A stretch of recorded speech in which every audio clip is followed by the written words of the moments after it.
Welcome to the Heartbreak to Happiness Show with Sara Davison. If you're struggling with a breakup and you feel shocked, angry, betrayed, devastated, or sad and alone, then this podcast is for you. Best-selling author and award-winning host Sara Davison shares how you too can get on with your life to heal, grow, and move from heartbreak to happiness. Here's your host, Sara Davison. Welcome back to the show. And today, my guest is Jonathan Edgeley. Jonathan is a global behavioural health expert, speaker, and navigator who compassionately guides individuals and families through times of change. Jonathan and his multidisciplinary team of doctors, clinicians, coaches, and therapeutic teachers provide a hyper-personal and discreet health and wellness service to celebrities, executives, sports professionals, and medium to ultra-high net worth individuals and families. Through his own journey of battling addiction, Jonathan has made his passion his purpose, helping transform the lives of many people to live a life without limitation. So I am super excited to welcome Jonathan Edgeley to the show. Welcome, Jonathan. It's an honour to be here. Thank you. Great to see you. Yeah, I mean, I've known you for a few years now, but we haven't had a chat for a while. I know you've had so much going on. But for my listeners, please, can you put us in the picture about your story? Because I think really that's where it all starts, right? Well, it is. It's the whole reason I do what I do, really. It's what gets me out of bed in the morning. It's my purpose and it is my passion. So I'm in recovery from drug and alcohol addiction. And I'm coming up to 8 years sober.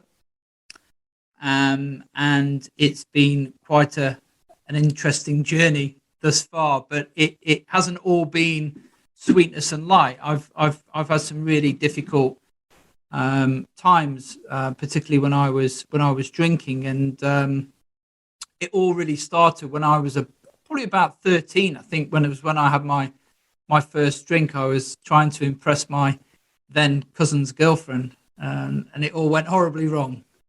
I won't go into the details, but it didn't leave me looking particularly cool. I'll tell you that much. But what I realized quite early on in my life is I was quite an insecure, low self-esteem, but outwardly quite gregarious and chatty and funny and all of these things. And but I realized that I felt inside, I suppose the best word to describe it would be a dis-ease, with the world. I didn't feel particularly comfortable in my own skin. And when I was 14, with the catalyst, I think, for my addiction, and it really started to spiral, was when my mother and father separated. So my mother was an alcoholic, and my father on many occasions had tried to help her get help and get sober, unsuccessfully, which was really sad. But I used to get home from school, and I'd find my mum on the floor, where she'd passed out on the floor, and and I'd open cupboards, and there'd be a gin and tonic in one cupboard and a glass of wine in another cupboard. It was all of these things that I was seeing that I was becoming quite aware of, and almost sort of normalizing in my mind that actually this is just how it is. Yeah, I guess at that age you don't really question, do you? It's just, this is how life is. So yeah, that must have been very tough. Yeah, and look, growing up in the 80s, seeing parents at dinner parties, and we were out for lunch and always doing things like that.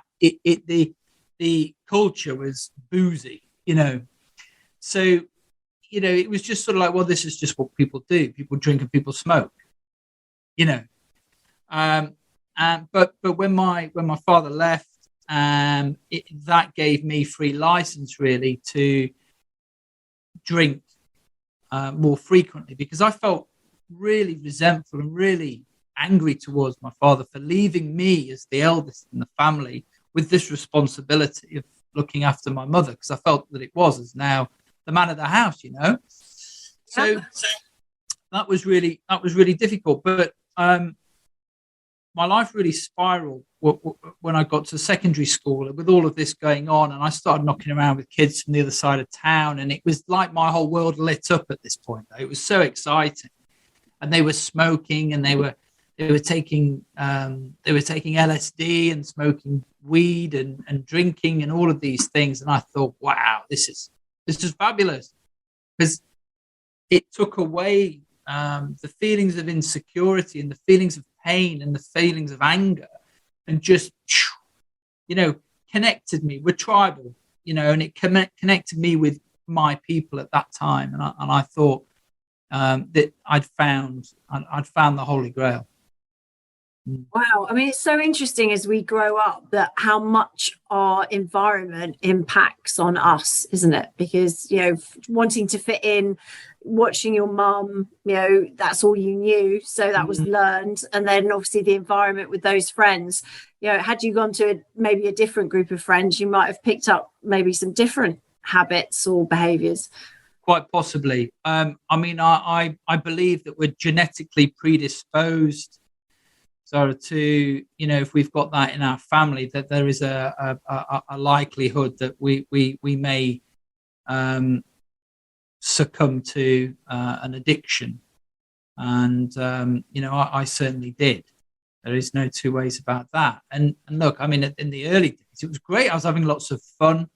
But, you know, my education was very much secondary in my life. My primary was going out and having fun. You know, what was your father like then as a role model? So he's a successful businessman. He traveled a lot, so he'd be in Milan, or he'd be in America. You know, he'd be all over the world, really, and having a great time. But little did I know at that point he was suffering terribly with anxiety, but hid it very well. So that was quite interesting, and we sort of connected around that as I got older and started to have the same kind of issues, really. But you know, as a role model, he was a good father in many ways, of course. But I have sympathy for the man, because I think he was just finding it really difficult to deal with the situation appropriately, and I don't feel he was left with much choice. So yeah, that's my view on it. Okay, I appreciate it. I mean, that's got to be really tough. And it, you know, I guess with hindsight, it's easier maybe to look back on things and see it with it from a different perspective rather than when you were there as a child. But so once you fell into this group, then what happened next? How did that evolve, and how did that impact you as you grew up? Well, it impacted my education hugely. I mean, it to the point where I left school with 0 GCSEs, and I was doing things I shouldn't be doing. I got into the music culture, into the rave scene, and you know, I was out partying most of the time, and I just had a total disregard for conforming to society or life as we should. And I was watching other people going to sixth form and then off to university, and obviously my father was really becoming quite increasingly concerned about how things were going for me, and he got me a job in sales, and I was good at that. You know, I was really good at that, because I don't know whether you can tell, but I'm okay at talking. Yes. And I was doing a telesales role, and I loved it. I was earning money. Bought myself a nice little car, and life again was pretty good. But the one constant in my life was alcohol and drugs. So when you talk about being addicted, tell me what you mean by that. What does addiction mean to you? For people listening who maybe think, well, I drink a bit, you know, I'm going through a bit of a breakup at the moment maybe, and they're struggling. I know a lot of my clients start leaning on alcohol. It would have been one glass maybe a night before, but now it's maybe half a bottle or a bottle. Describe to me and explain a little bit about addiction and how that works, Jonathan. It's a very good question. And, for me, in the early days, I just saw myself as somebody who drank recreationally. I wasn't drinking every night in the beginning, but as time went on, I was drinking most nights and using weed and other substances. But for me, it got to a point where if I wasn't drinking or smoking weed or snorting cocaine, I was either thinking about it or I was passed out. Wow. Right. So, and I was one of these people, in my 20s, I would be at work every day. I had a beautiful car, great home, all of these things, outwardly well dressed, looked good. Internally, was conflicted, was really quite unwell, but hid it very well. So that's another part of addiction. Really, we have an illness. It's a disease that's recognized by the World Health Organization, but it tells us every day that we haven't got it. Because, and this was the bit for me, I'm like, hang on, I've got a car, I've got a job, I'm bloody good at it, I'm hitting my numbers every month, I've got a great apartment, and I'm not taking heroin, I'm not street homeless, and I'm not drinking on a park bench out of a brown paper bag. So I am not an addict, right? So I was able to rationalize and justify my existence and my presentation and how I did what I did, because I also associated with other people who did the same thing, so it normalized it in many ways, and it just became, what it was. It was the norm. I mean, for some people, finding a coping mechanism when you're going through some kind of trauma, like obviously you were going through a trauma with your mum and then your dad leaving, people start to lean on maybe alcohol or maybe drugs just to numb that pain a bit. I guess that's quite a well-known coping mechanism, a messy one maybe, but for a lot of people, and I know I started drinking a little bit more. I've never been a massive drinker, probably didn't really ever drink much wine at home, but then had a couple of glasses a night would help me take the edge off and get through the night. But as soon as, and I've seen this with some of my clients, they drink a hell of a lot more. One of my clients was ordering like a crate a week of alcohol just to get her through the week. But then as soon as things started to get a little bit better with the divorce, that sort of cut back, and then they were able to get themselves back out of that sort of messy coping, if you want to call it, back onto, right, okay, I need to sort myself out, let's go. So where's the tipping point, Jonathan, where it goes from being like, if you want to call it messy coping, to being an addict? Yeah, I mean, I know people who drink too much, but they're not addicts because they can put it down and not have the same association and cravings and need and yearning to have a drink. Okay, I've seen people who were alcoholic, by the way, put down drink for a period of time and then pick it up again. I did that myself just to try and demonstrate that I was okay, and to prove to everybody that I wasn't alcoholic. And I'm not addicted to substances. But in our heart of hearts, we know. And an alcoholic stereotypically isn't necessarily somebody who is drinking every day. But what happens to them physiologically, psychologically, when they do have a drink, something changes. Where they have one drink, then they have another drink, and another drink, and another drink. Okay? A non-alcoholic could have a glass of wine, pour a glass of wine and put the bottle back in the fridge with a cork in it and go, right, I might have another one tomorrow night with tea. In fact, I'm not even thinking about it. I've had a glass of wine and I'm quite happy. Where in my experience, and I still struggle with that concept of having one glass and putting the rest back in the fridge. It would be like, hang on a minute, I'm not putting that back. I'm going to drink it.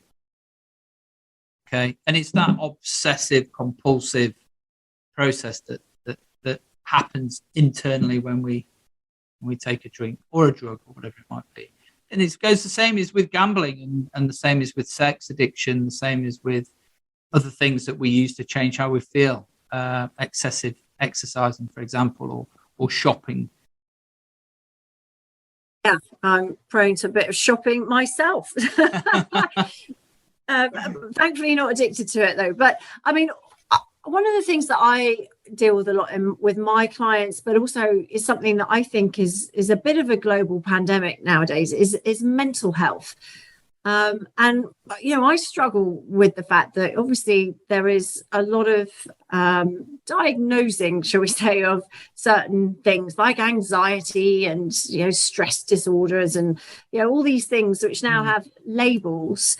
And for me, it's very clear. Sometimes we go through really tough times, like a divorce, like a breakup, like coming out of a traumatic relationship, abuse, like, for example, some of the things you've described in your background.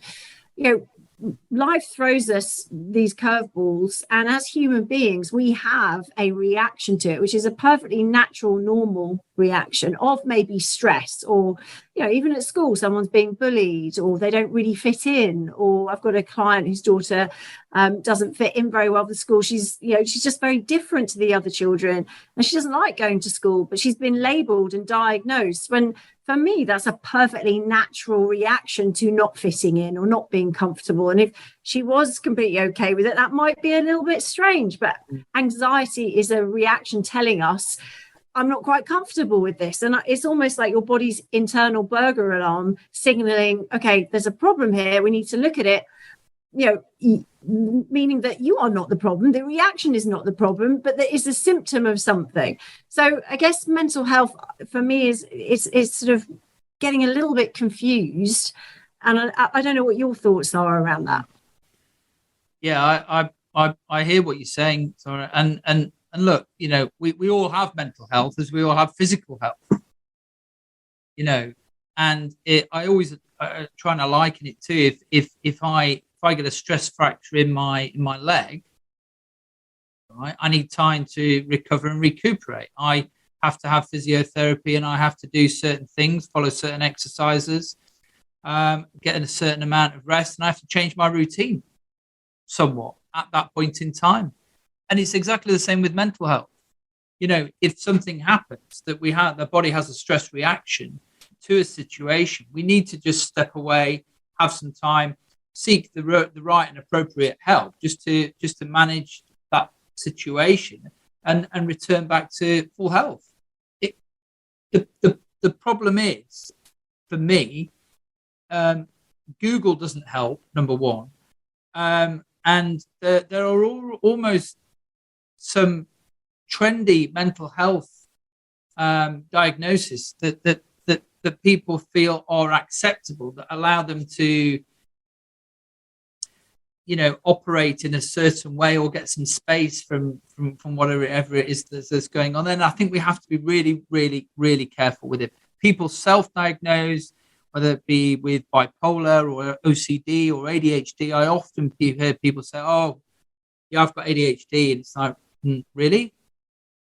How do you know that? Has that been formally diagnosed? No, yeah. It hasn't. So. Sorry, I mean, formally, obviously, I totally agree with sort of the Google self-diagnosis, but I also think that, therapists, I think as lay people who aren't qualified therapists, quite often we put all our trust into these so-called experts to then diagnose. And again, I think sometimes that could be misplaced. So I struggle with this sort of labeling, because I think people become more like that if you give them a label. And like you said, they can rely on that. And then that becomes a coping mechanism rather than finding a solution, which is going to be more empowering to help them get themselves out of that situation. Agreed. Agreed. It's not helpful. It's not helpful, particularly when people get labels. And I've met lots of people who've said, I've been diagnosed as well with this. And then on further investigation, they don't have what it is that they've been diagnosed with. And that label has actually hindered them in their lives for many years. And it's given them a degree of guilt and shame around who they are and how they operate. I find that deeply disturbing, Jonathan, even just you saying that. One person has labelled them, and we put all this trust in the people that can do this. Now, obviously, there are some great therapists out there, and some people do have some real, challenges and issues that, need the help. But I guess it's very difficult for people to know who they can trust, who they can't trust, and, what to do with this information. I agree. I do agree with you. And, it's part of the reason why I do the work that I do is because a lone practitioner, because, again, psychiatry, psychology, consultant psychologist, counselling psychologist, TBT, DBT, there are lots of different types of qualifications and people out there at varying levels. And to the layperson, they don't actually know who they need to go and see, and can quite often go and see somebody that isn't a good fit, isn't suitable, and come away, and I'm going to use the word, more damaged than they went in. Oh, absolutely. And unfortunately, we see this a lot in the family courts with the experts. I'm doing it in inverted commas for those of you who aren't watching on YouTube, but the court experts that come in because there's no vetting process for these therapists, or they have all sorts of fancy names for themselves. They some of them are great and some of them are not, and some of them carry bias, and there's all sorts of sort of conflicts of interest, if we're putting it politely, that really can either influence the outcome of a case, or and again, giving those labels and diagnosing and coming up with these plans for certain things that people should go through in order to become a so-called better person in this particular therapist's eyes, or a better parent, or to help the child. I think it kind of shakes your belief and trust in the world sometimes when you see these things happening time and time again. So to empower people listening, and it will not all be doom and gloom, Jonathan, what can people do to sort of take their power back maybe and go, right, before I go running off to seek some sort of diagnosis from somewhere else, and if I'm avoiding Google, what kind of things can they do? Well, I mean, for me, we have to remind ourselves that whatever's going on for us at a point in time is at that point in time. And it will be influenced by something that has happened. In most cases, we may have had an adverse childhood experience, by the way, that we've pushed down and we've forgotten about, that may then be triggered by something that happens at school or at university or at work or whatever it might be. And we're like, oh my goodness, all of a sudden we're overwhelmed with a rush of feelings and discomfort. I think it's important to say that there are obviously some very serious mental health disorders that people have that do need to have medical diagnosis, assessment, and treatment for. And then there are those that are almost tiered, where at a point in time they may need to consider breathwork. They may need to consider meditation. They may want to consider yoga, walking. There are some really simple, practical self-help tools and things that we can do to just, before we even get to that point of, I've got to go and get a diagnosis, right? And being able to talk about it as well, secondly. Being able to share it with somebody and say, in confidence, I'm feeling like this. And I just need to let you know because I'm feeling alone with this. Because what happens is when something happens to somebody, they hold on to it. They're not straight away, I've got to tell somebody about this, because they're fearful of judgment, what it is, what is going on for me. But I always encourage people to have a conversation with somebody close to them that they trust, just to take a bit of power out of what's going on for them. The old adage of a problem shared is a problem halved, I think is something that we must remember. Yeah, I totally agree. I think talking, obviously, in my line of work, I think it really helps. But obviously, also, as you said, getting outside. There's some really simple things that we can do. I mean, I know during the pandemic we weren't allowed to do much, but we were allowed to go out and go for a walk. And I think that's when a lot of people realised just what a benefit that was, and started to really appreciate nature. Did you see that as well? Oh, absolutely, absolutely. I mean, people in lockdown got dogs or got out walking, and I think well, actually we were a bit later to the party, but it's helped enormously, because if we can get outside and we can be grounded, and we can look, walking around London for the last few days, so many people looking down, and it's like, look up, look at the beauty in the sky, go and sit in a park, breathe.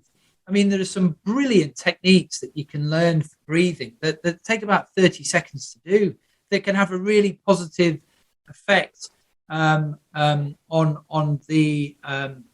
brain and on the body. Okay, that can help enormously to move through a situation that may be quite difficult for us at that point in time. So yeah, I've seen loads of people walking, loads of people running, people just exercising. Exercising is good. Yeah, exercise is definitely good. Talking is good. And then obviously looking after yourself, I think, self-care, not beating yourself up, that sort of damaging self-talk of, what's wrong with me, and, focusing on everything that's wrong. Again, I think that can really, like, having the right mindset as well. Have you seen clients in that situation where it's quite damaging self-talk that goes on a lot of the time?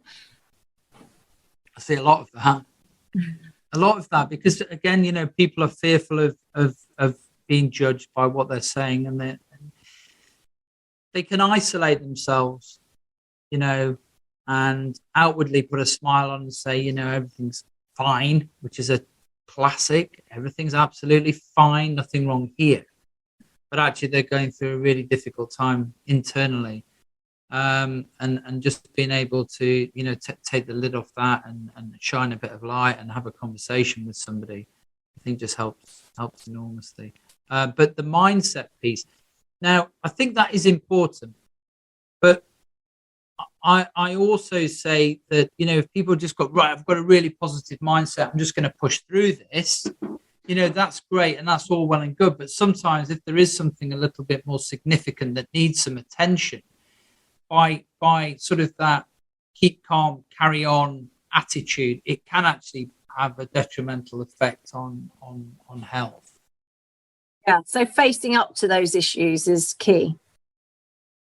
Yeah, and again, look, I mean, we have to meet people where they are, and we have to treat them with love and compassion and kindness, because ultimately we can sense, can't we, whether somebody's going through a difficult time, and it's whether or not, when we ask somebody, how are you, and they go, yeah, I'm fine. Well, am I going to accept that?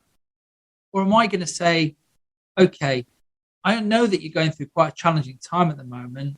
I'm guessing you're probably not 100% fine all the time. I'm here for you, and I want you to know, if you ever need to have a conversation, you can trust me implicitly.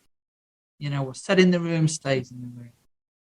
And it takes some of us to be able to just step forward and have a little bit of courage to have those conversations with people. Whereas, a lot of people are just petrified of going anywhere near it. I do a lot of training for private client advisors and what have you, who are, doing a particular job, but can sometimes see difficulty and are afraid of having that conversation and crossing a professional boundary. But I always say, look, it's good to talk.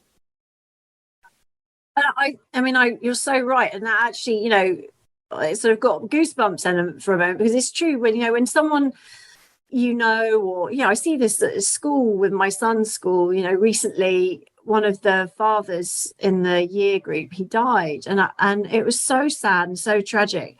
But what I witnessed was that a lot of people, even though we've known each other for years, didn't know how to cope themselves. It made them feel uncomfortable. So a lot of people weren't so well. I mean, they're all very nice people and did their best, but quite often wouldn't know how to handle it or maybe avoid that situation. Yes. So, it was really interesting. I think a lot of us don't know. And so people that are going through that grief, or whether it's a divorce or a bereavement or whatever it is, an illness, because other people maybe don't know how to handle it, and maybe that could be a bit of a British thing as well, not quite knowing how to put it and how to approach it, not wanting to offend. We sort of think, oh, well, best not to say anything. But actually, you said there, really eloquently, just letting them know that even if they don't want to talk about it then and there, that you're there if they do at any point. I think that's a really beautiful thing to be able to say to somebody. Sure. And I'll keep asking you because I care about you, and I want you to know that I'm here to help and I'm here to support you. That's really important. And sometimes we've got to put our own stuff to one side, because we carry a lot of baggage. We start the conversation, we carry legacy burdens, all of the things that we're talking about here that we carry through in our own life that stop us being that compassionate, kind and loving human being because we're scared of what somebody else might think. And it's like, wow, okay. That's that vulnerability, isn't it? Showing a vulnerability.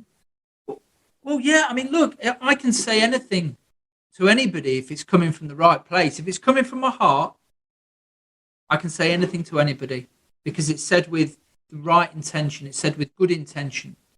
It's not said with malice or to make somebody feel uncomfortable, So, and that is what it's all about for me. I had a phone call from somebody, funnily enough, last night who said, look, I'm worried about a friend and I just don't know what to do, and I've not done anything for weeks. I said, well, are you asking for my advice? And they said, yeah. I said, pick up the phone, tell them you love them, right? And tell them that you're here for them. And if they like, I can come round and see you and we can have a chat, right? And they were like, oh my goodness. They've just texted me literally before we started this saying, I'm seeing him tonight. So nice. So nice. Yeah. And I'm hoping that people listening will be thinking maybe there's someone in their lives that could do with that. Because even if you're the one going through the trauma, actually, helping other people will give you that love and connection. And actually, that can be very healing for you. Actually, quite often when we do things for others, we get more out of that than we could ever really imagine. That, do you find that as well, Jonathan? Well, listen, I live a life of service, really. That's what I'm here to do. I'm here to help. I'm here to serve. And what I do is I get a lot back from that. And if I can be in that place of humility and neutrality and, help somebody without thinking about myself, then, that's what I do. That's why I'm here. That's my primary purpose in life. Yeah. I love that. And it shines through, by the way, that it's your passion. You can really see that. I know one of your missions is to reduce the stigma around mental health and addiction. So talk to us a little bit about that, because there still is a fair amount of stigma around mental health, isn't there? There is. There's a lot, sadly. And, as I described it earlier, we have physical health, we have mental health. And, some people are, genetically predisposed to certain illnesses, and I liken it to somebody has an illness of another type, physical illness, then we're all, oh gosh, it's so sad, how can I help, can I do anything? We've got a mental health issue or God forbid an addiction, it's like, whoa, step away from the fire, and I've experienced that in my own friendship circle and in my own family. And it's sad and it's difficult. So in terms of reducing stigma, this is about education. This is about knowledge. This is about people like me stepping forward and sharing my story and saying, look, do you know what? It's okay. I didn't wake up one morning, Sara, and say I fancy being an alcoholic, because I reckon that's going to be a good laugh. And I'm will sure. Give me some brilliant career prospects. Although... Interestingly enough, it has. But Well, I think when you start to turn your pain into your power, that's when opportunities open up. When you're using that power to help other people, then it can be, I mean, I've done it with my divorce, like you've done it with your addiction, turn something that was traumatic and very difficult into something that can help other people. I think that's very empowering and rewarding as a career as well. Thank you. And I agree. And you're doing some fabulous work. And I feel very blessed to be having this conversation with you today. So thank you for that. But the other thing I was going to say is on reducing stigma. I put a post out on LinkedIn a couple of weeks ago, and I said, look, if anybody, we need to give some people some hope. Those people that are out there that are suffering in silence, right? We need to help them. They deserve to live a different type of life, right? And I put a call out and said, if anybody's in business, any professionals have had an adverse life experience that they want to come on my podcast and share, please do. And I pressed the button at 7:30 one morning, and I thought, now this will be interesting to see what we get back. And I think, and within 15 minutes, I had a message back from a COO of a software company saying, thank you so much. I'd like to come on your podcast. Wow. And then there was another. I've had 25 people. Wow. And I think that's great that they're brave enough to do that, to talk out and speak out, because as you say, that's going to shift that stigma. I hope so. I mean, look, we're only doing a tiny, tiny little bit, but if that message goes out and somebody listens to it and they think, gosh, actually, that's helped me to pick up the phone and have a conversation, or just connecting that, God, that's how I feel. And I never knew what it was, and that's how I feel. And now I have got an understanding of what it might be. It's empowered me to pick up the phone and have a conversation with somebody, and it can just, it can just chain like that, ding, ding, ding, ding. And that's absolutely. What it's And I love what you've done. I know you inspire a lot of people, Jonathan, and you've now gone on to create your own project. So tell us a little bit about this amazing project that you're now working on. Yeah. Thank you. So this again is just about reducing stigma. So, there are rehabs, there are clinics, and there are mental health and addiction and trauma services out there. And my experience tells me through going through rehab myself and remembering how difficult it was for me to accept that I needed to go into rehab because the addiction label was just too much.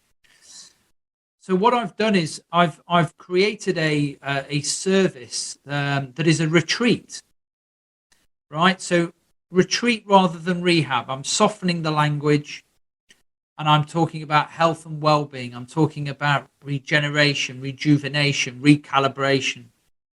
For people to be able to come and have an experience and improve their health and wellness and knowledge around whatever it is that's going on for them at that time. So I'm taking out a layer of stigma, and I'm lowering the bar to entry and saying, come in, we can do whatever we need to do to support you, whether you're drinking a little bit too much, or whether you've been through a challenging separation, or whether you're on the back of long COVID and you're just feeling at a particularly low ebb. Whatever it is, any life-changing experience that you're going through, I will help, and my team will help you navigate it with dignity and grace, right? And we will give you a design for living. We've combined some science, we've combined some genetic DNA testing with more therapeutic practices with yoga and therapy. But what we are all about doing, Sara, is appropriately matching a team and creating a very unique program for somebody that meets their needs. So no longer are we square peg round hole. This is right from the very beginning in terms of nutrition, blood tests to be able to create appropriate foods and meals, and looking at repairing any sort of deficiencies within the body from a nutrient perspective as well. So we're doing some really, really cool stuff, but it's all aimed towards improving resilience, longevity, and improvement to life and functioning and relationships. I love the way you're changing the language around that, because rehab just sounds like you're broken or there's something wrong with you, rather than you're reacting to, you know, what you've been through in life, which again comes back to that whole mental health issue again. And it's, yeah, I love it. And people, sorry, have just accepted it, right? That I've going to rehab reluctantly because there's not been anything else available. Right, so people just go, well, that's just what I've got to do because that's what I'm being told I need to go and do. No, it's not, right? And this is about meeting people where they are and taking them on a spiritual journey. And when I'm talking about connection back to self, because we have all the answers inside us. You know, deep down we know. We just need some help. You know, clearing the rubble and some of the wreckage of our past. You know, to create that space and that harmony. So how do you choose the different therapists and the team of people that you work with, Jonathan? So what I've been able to do over the last 10 years of working in this space is that I've met hundreds of wonderful people. I mean, just everybody that I work with works from the heart, right? They are just beautiful souls. They are compassionate. They are, you know, passionate. They love what they do. And I've been able to select a team of 30 people who cover a whole range of different types of therapies and activities and things like that. So when I meet with a guest, we call them a guest as well, not a patient, not a client, they're a guest. Oh, I love that. It's a home from home, you know, they can bring their dog if they wish, you know. There's nobody else in the land that will allow a dog into their service, but although we're regulated as well, we're allowing for that because that could be a great companion. But then being able to sort of understand what's going on for the guest prior to them coming in, so I can start talking to them and introducing to them to the appropriate team, and then just getting that match right, because they've got to be able to synchronize. How long do people stay with you on these retreats? So sometimes people will come for a week. Sometimes people will come for 4 weeks, depending on their need, what's going on, what it is that they're looking at doing. And then often we would then provide another package that can be provided to them when they leave and they go home, just to continue with that support, whether that be a therapist or whether that be personal trainer or a yoga coach and all of these wonderful things. We stay close, and then we just move away slowly until, you know, they're self-supporting, self-sufficient and solid, and, you know, they may wish to come back and just, you know, have a recalibration at some point in the future. So yeah, I love that, because so many people go away, they immerse themselves into a retreat or something like that, and then come back and reality hits and they go straight back into their old habits and patterns. So I guess this gives them momentum. Well, I mean, the reason why I've done it like this is because that's exactly what happens. It's the elastic band syndrome. You know, you let go of it, it goes back to where it was. But the longer you keep it like that, it loses its elasticity and won't go back to where it was, you see. So if we are changing habits, if we are changing mindsets, and we are doing different things, they need to be consistently adhered to and delivered and done, where they become almost rituals. You know, for people in the morning, they might start with writing a gratitude list. You know, what am I grateful for today? They may do a little bit of meditation, some yoga.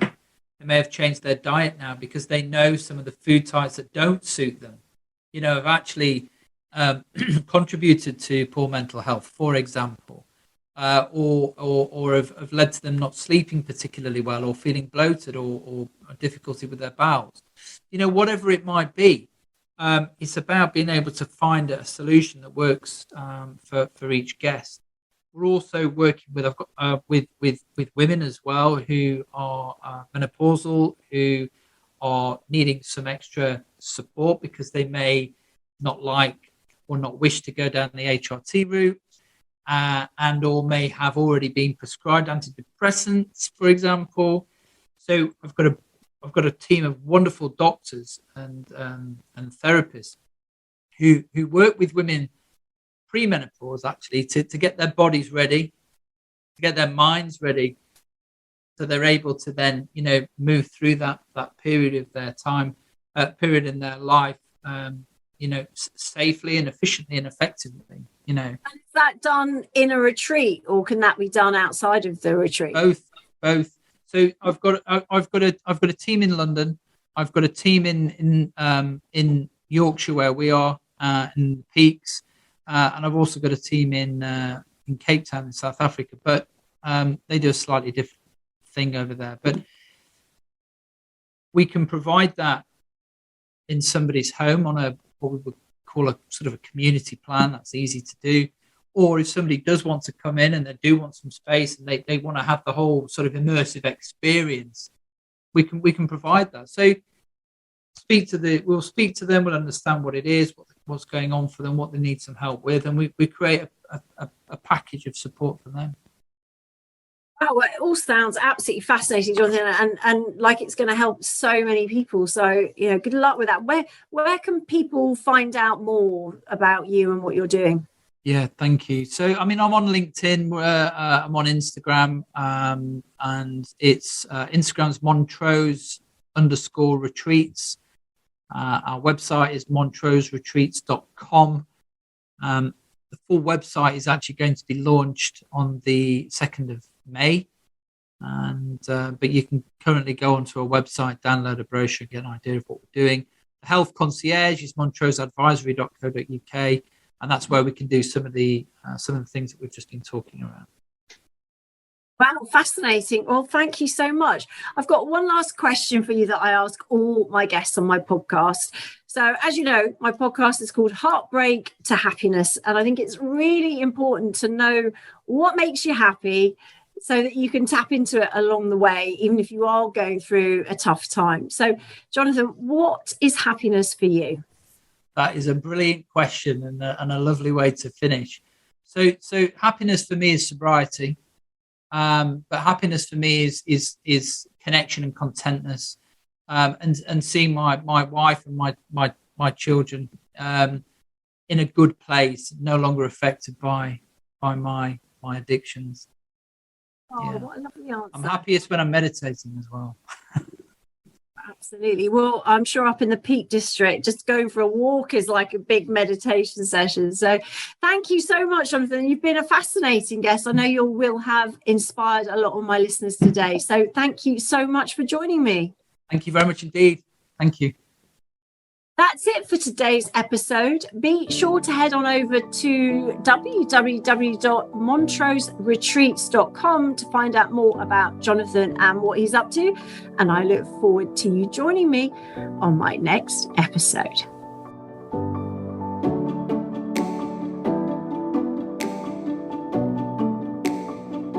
That's it for today's episode of Heartbreak to Happiness.